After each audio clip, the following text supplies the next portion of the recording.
Welcome po sa ating channel, G-Trick TV. Nandito na naman tayo sa ating mga tutorial about glass and aluminum installation at sa mga presyo. Mga kalods, ang ating pipresyohan ngayon ay ang cabinet. Lower lababo, upper lababo, or cabinet moving. Ito po tayo sa ating sasilid sa shop. Ito pong mga bago naming nagawa. Ito po yan. Ating pipresyohan kung magkano ang cabinet. Pakilala ko sa inyo yung mga gamit natin. Ito ang tinatawag na continuous handle. Yan. Itong frame niya ay cabinet frame. Open natin. Wala pa itong cladding. Ito sa hydraulic po. Gamit natin ang mga hinges niya ay hydraulic. Yan. Maganda ito kusang sasara ito pag sinasara. Yan. Lalagyan pa ito ng cladding. Ito PC white cladding ito sa ating door, cabinet door.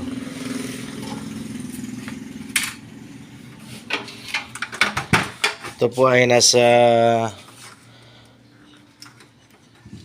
2.5 by 1.5 po ang lapad ng isang door. PC white frame. Ang ganda talaga, may continuous handle. Malinis na tingnan. Cabinet. Ang presyo natin ito mga kalods ay ang upper lavabo ay 3.8 po ang kada window po niya. Kasama na po may one shelf siya.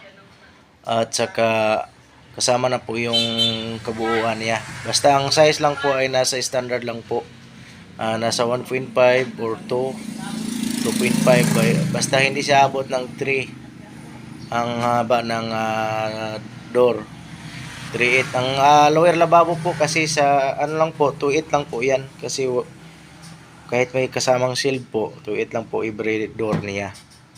Kaya kung ilang door, at the times mo lang kung ano yan ang presyohan po namin dito.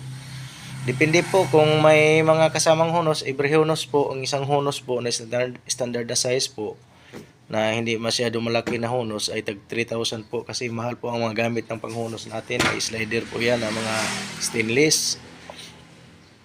Yan lang po ang update natin sa ating cabinet price po mga kalods. Sana ito ay nagkakuha ng aral sa inyo ha at presyo. Bilang idea po ninyo kasi sa iba't ibang shop po iba-iba pong presyo. Ito lang po ang presyohan namin dito.